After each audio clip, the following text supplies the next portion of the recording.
I'm incredibly relieved that neither of you look like that picture on Facebook that I'm interacting. I'll need to change that.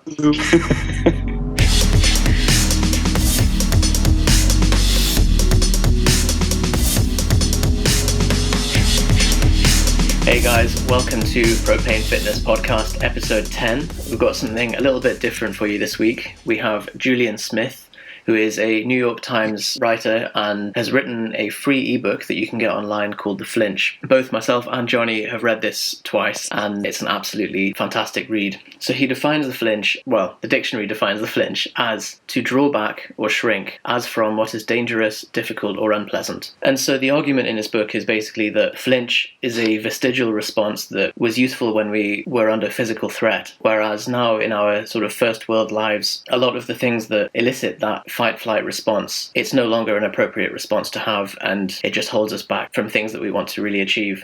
So he proposes that in many facets, we know what to do, but we shy away from that kind of discomfort. So I'm with Johnny and Julien here. Hey guys. Hey, thanks for having me. Thanks for coming on. So could you briefly explain who you are and how you came across the idea? Sure.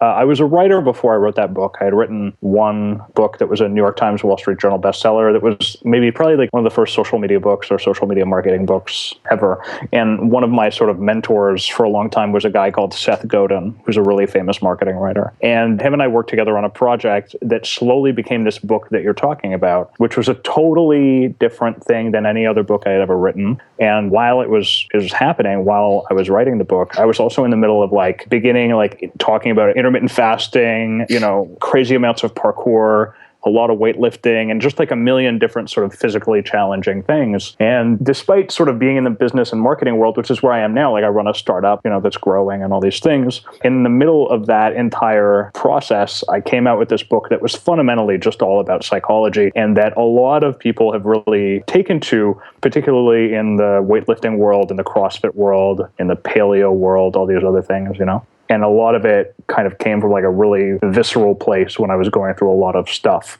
And yeah, so that's the book that you're talking about. But other than that, I'm a writer and a business owner. I start startups, and I generally I've got a big blog on the internet, a bunch of other stuff like that, but usually all related to technology. Great. So, Julien, we've had Yusef's definition, or the dictionary's definition, rather, of the flinch. Do you want to just briefly discuss how you yourself define it, and then how you discuss it as a concept in the book? Yeah. So, it's pretty simple. Just so you know, you can pick this book up for free.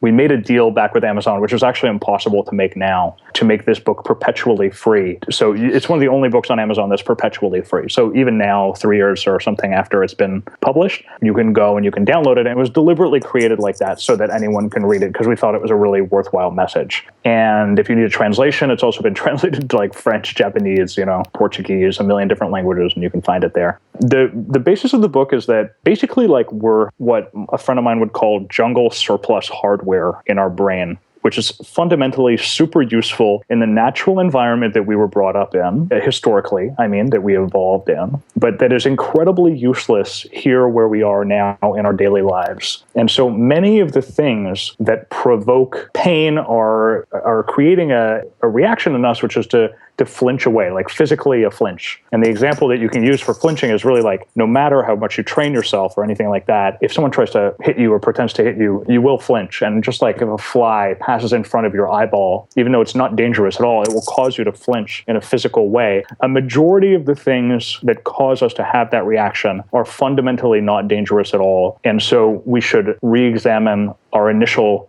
reaction to stimulus in a really profound way, because it can really change your life.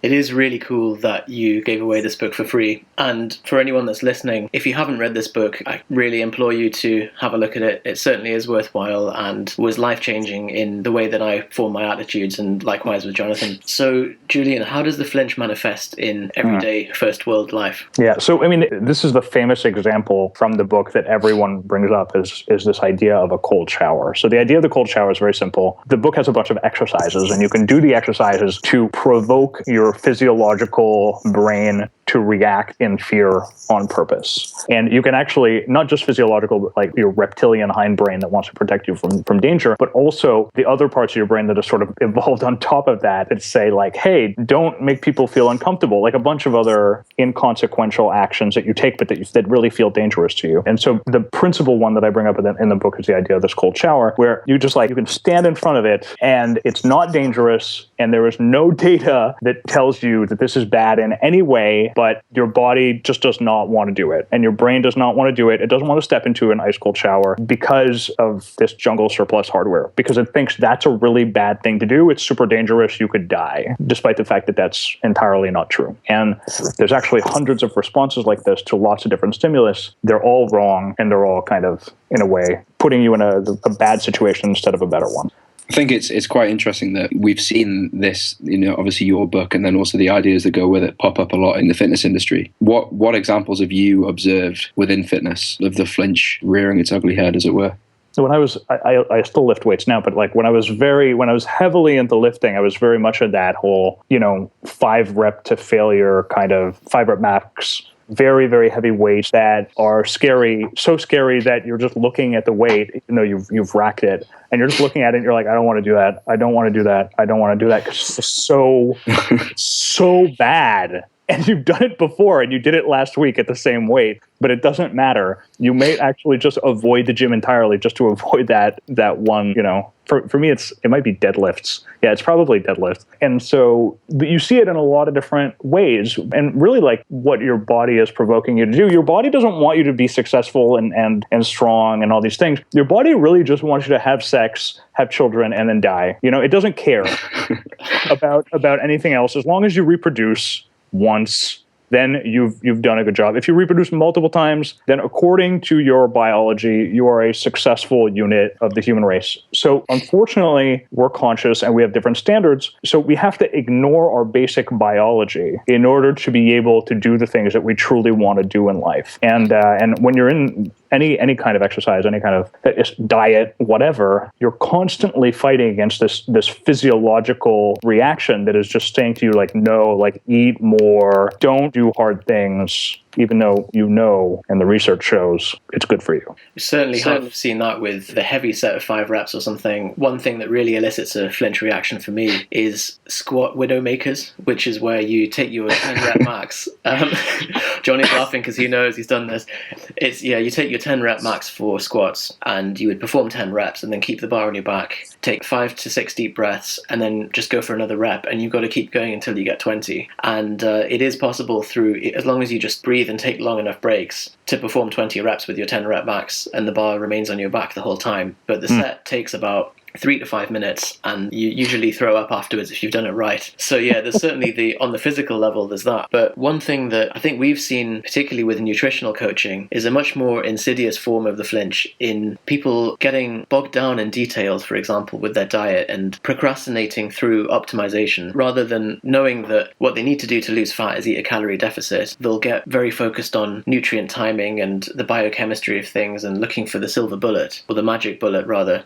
This is obviously, we fell into this trap as well, and I think the fitness industry perpetuates that kind of quick fix attitude. But at the end of the day, to me, that seems like a flinch, and it's a form of avoidance of the discomfort. Mm-hmm. You get this a lot in this productivity industry, quote unquote, where it's all constantly like, hey, build a list, get the optimal system, download this new app, and this new app will make you more productive. But really, actually, you're constantly it's constant avoidance and avoidance and avoidance. So it's kind of a similar situation where you're optimizing for the top 10%, even though the 90% has not actually been done well. Yeah, precisely. And I think the optimizing itself feels like you are making progress, because it feels like it's in the right direction. But yeah, as you said, it's just spinning your wheels ultimately. So in terms of depression as well, do you think that there is kind of a two-way relationship between being stuck in a safety net and stuck in this kind of cycle of safety, and the reverse of depression affecting someone's ability to step out of their comfort zone, and that turns into a more permanent habit change? Mm-hmm. It's interesting that you bring that up, because I one of the other sort of groups of people that have adopted this book are people that have PTSD, post-traumatic stress disorder, and have through a number of different circumstances pulled up this book. And also, there's a bunch of them, like people who stutter, all these other things, that it's like I accidentally, without even really having done a ton of research on that part of it, created a book which helps you retrain your habits away from your old self and into your new self. And I thought about it really as it relates to basic psychology, like why are you avoiding X, Y, Z thing? But really, everything is fundamentally habitual as it relates to the brain. So this retraining is really one of the most effective things that you can do for yourself. And although I'm not a depressed person, I don't have PTSD, I don't stutter, it seems like it's almost, what I've hit upon is almost like a universal retraining system. I'm not giving myself credit for that, but other people have said that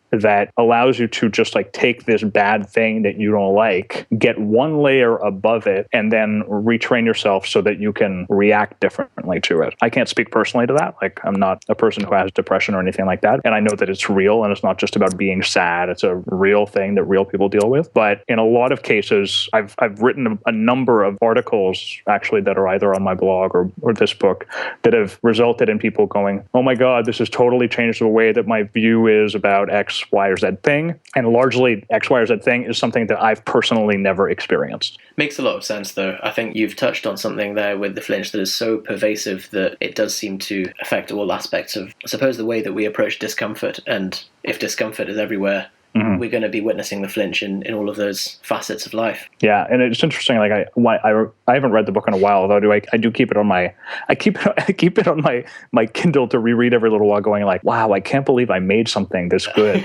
Nice. So and at the beginning, I really talk about this whole idea of having all of the information. You know, like I love it when people give you advice about some kind of thing, like, oh, well, all you really need to do is just, go out and ask her on a date. Just do it. Like, why don't you do it? And of course, I know I have to do it. I know what I have to do. Don't tell me that. I don't need your advice. I'm just not doing it. And obviously, the information is not the problem. So it's going into this whole principle, like everyone always thinks they know better than everyone else. You can go on the internet and read about absolutely anything. You could probably build a nuclear bomb based on information on the internet, just like you can learn to ride a bicycle, just like you can learn to go out on a date or to get fit. But clearly, that's not what's preventing people from doing it. There's another step to it that is far deeper and far more psychological. And if you retrain yourself through that basic fundamental roadblock to all things, you end up in a radically different place as a consequence. So people know deep down how to lose fat, eating a calorie deficit. They know how to get stronger, progressively overload. But yeah, it's not a case of the how. It's more the next step. Yeah, there's a reason why they're not doing it. Even they, and so there's this basic fundamental way of solving it that personally works for me, which is that I talk out loud to myself. And everybody's got their own method. You got to find your own way through it. But I will actually I'll pause at something and I'll be like, I don't want to do this thing.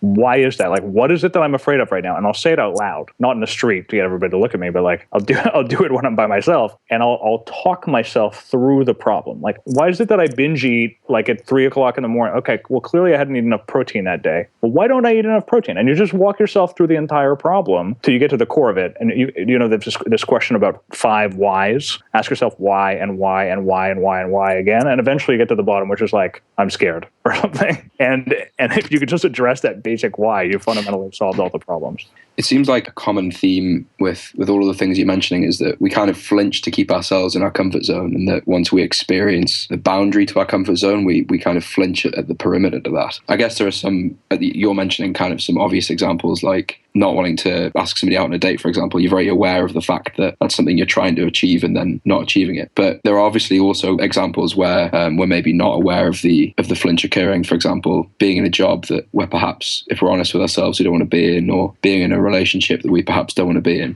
Mm-hmm.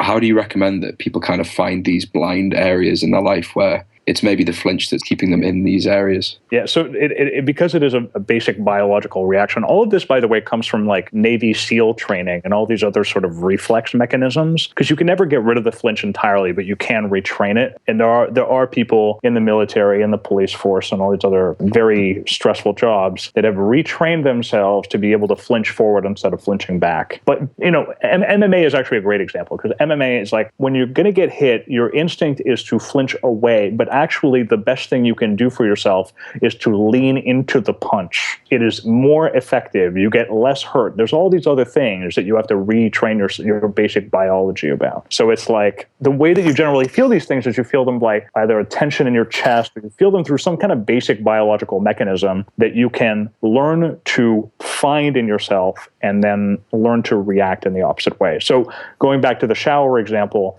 it's like you feel that thing. And it's ridiculous. And I usually, when I do it, I usually end up laughing right before I go into the shower. Because I'm like, what is it exactly that why do I not want to do this? You know that it's the Band-Aid part. It's like tearing off the Band-Aid really just takes a second. And then after that second, the feeling goes away. But that 1 second is just so powerful of tearing the Band-Aid off that you'll stop yourself for days from doing some basic thing that is just so simple and so easy. And your life is so much better after you've done it, but you won't. It's ridiculous. Like, you were probably responsible for such a huge number of people just taking cold showers for weeks on end. Like, I think I think that I am. Yeah, truthfully. Like, for about a year after I read your book, like, I just took cold showers exclusively. Because you can't help but when you feel it, you're like, oh, I'm an idiot. Yeah.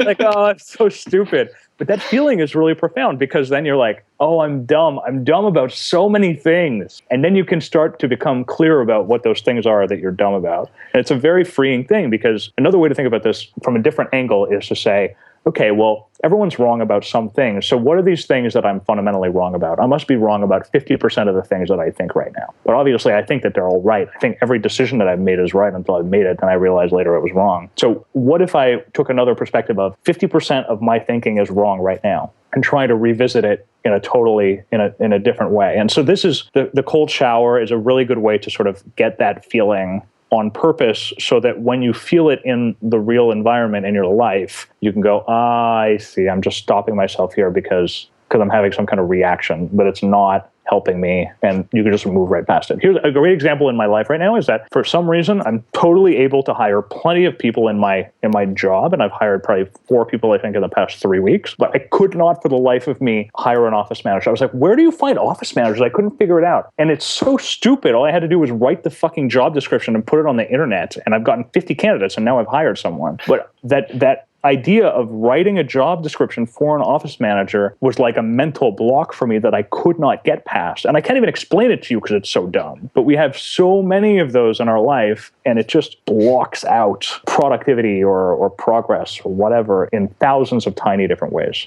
Absolutely. Like, the most sobering lesson for me, I think, was with the cold shower, with speaking to someone that you don't know, knowing that there isn't any real threat, but you certainly feel like it. And yeah, it's so stupid when you actually go past it and you realize, like, I wouldn't have died if I went up and spoke to that person or had the cold shower, but something in you is like, you are literally going to die if you do this. Yeah, we're actually in the safest time in history that we've ever been in. You know, I could literally walk out onto the street right now, try to kill myself or try to throw myself in front of a train, and I would survive, probably. I don't recommend that you do this, but you could, because now is the greatest time in history where you could literally attempt to kill yourself 1,000 different ways, and they would find a way to keep you alive. So it's like, what that should provoke in you is actually the ability to become more risky, not to jump in front of trains, but to say like, there's a series of social safety nets in place. And look, everyone around me is not deliberately trying to hurt me or anything like that. Like, there's all these positive things that will allow you to make mistakes and recover. And unfortunately, the negative consequences, these imagined negative consequences, really just hold us to our old way of doing things. I've heard recently Tim Ferriss discussing a technique that he uses to kind of, this is more of the productivity side of things, but he uses the kind of a Flinch technique to decide what to do on his to-do list, as it were. And he discusses you should look down your to-do list, and whichever one makes you feel the most uncomfortable usually correlates to the task which is the most important, and therefore the thing that you should just prioritize and just do first, regardless of how unpleasant it is. Do you have any experience in using the Flinch in productivity circles? Yeah, I see exactly what he's going for, and I do a similar thing, where it's like that is a mental block that frees you from absolutely anything. So what I do is I remove all the other blocks, right? Like, if I don't know how to do a certain thing, I'll read about it. Now I know how to do it. Okay, so now what's really blocking me? In terms of productivity, like, my main thing is that I act like I'm a monkey. And so I deliberately use like different mechanisms to kind of train my future self into obedience, even though fundamentally my future self, he doesn't care about the guy who wants to lose 20 pounds, like that guy was last year and he doesn't care about that. He wants the pizza. So what I do is I'm constantly like adding things into my phone that send reminders to myself and that train me into a kind of weird obedience, almost like Pavlov's dog. And it's super effective. It's weird because it's you training your future self into doing certain things, but it really works. No one else can nag you because you're going to learn to ignore them. But you can effectively nag your future self, and that will help you become the person that you want to be. It's really weird. You have to get one layer above your usual thinking, just like Tim Ferriss was talking about in that example, and teach yourself to feel primal discomfort and go, oh, okay, I see that. That's holding me back for some reason. Eventually, I think you get to the bottom of it, but I haven't yet. Neither has Tim Ferriss probably. This whole way of thinking can keep you going for a really long time. Really like the idea of backing yourself into the corner when you said it's something that I don't know how to do. So I read up on how to do it, and then the only option left is to do it. So the inaction is really highlighted. You've shone the light on it. And like in the book you wrote, if you're in inaction or if you're not acting, then you're flinching regardless of the reason. Mm-hmm. And I certainly find that I managed to come up with the most convoluted and clever rationalizations for why I'm not doing things. But if you follow the 5 whys, you do find that it is just flinching at the end of the day. Mm-hmm. It's interesting that we're just talking so much about this really fundamentally simple thing. I think the number one thing that I really did is that, one, I put exercises in the book that help people see it for themselves. And number 2, I gave it a name. And everyone has this feeling, and everybody knows it. It's very easy to talk about it in a really cliche way and be like, oh yeah, and to talk about it in a way that makes it feel like it's self-helpy or makes it feel like it's discardable. But to give it a name and then you're like, oh, I'm flinching. And then you understand exactly what that means. It gives you a new paradigm to be able to think about your problems in or something. Just to give a few examples of the homework assignments, these include things like going down to your kitchen, getting a mug that you don't really like and just holding it out at arm's length and dropping it. And if you find that easy, try it with your phone. Going to a party where you don't know anyone, eating foods that you hate, having 30 days without coffee, speaking to the next stranger that you come across, regardless. And then if you fail, watch and feel that failure walk away from you, feel the anxiety before you do the act. If someone asks you for help, volunteer wholeheartedly. If a homeless person asks for money, give them the biggest bill that you have. All this kind of stuff to really push you out of automatic. So, Julien, we're approaching 30 minutes time. Thank you for your time. And if we want to read more about you, how can we do that? I have a lot of online resources. I have a very extensive set of writing on my blog, which is at inoveryourhead.net. I also publish a lot of stuff on medium.com right now instead of on my blog. And you can also Google my company, Breather, and take a look at that if you're so interested. There's a lot of stuff about me online because I've been along in a bunch of different channels, like talking to people, coming up with interesting ideas and stuff like that for a long time. So you can go really deep into it. And if you have any questions, you can just send me an email. My email address is inoveryourhead@gmail.com. Great. Well, thank you very much for your time, Julien. It's been great speaking to you. And, well, thank you for having me. Yeah, thanks a lot, Julien. Okay, guys, tune in next time. We've got some more interviews coming up. And remember to subscribe on iTunes. Speak to you later.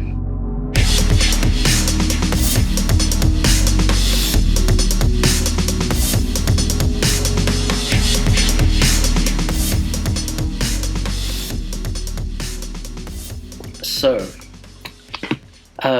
looks like we're approaching the 30-minute mark. Julien, if we want to read more about you and find out, I'm going to edit that bit out. You want to start it over? Yeah. That's great. So, Julien, we're approaching the 30-minute mark. Thanks for your time. If we want to find out more about you, what's the link to your video, to your blog? Oh, no. Okay. Right. Okay, third time lucky.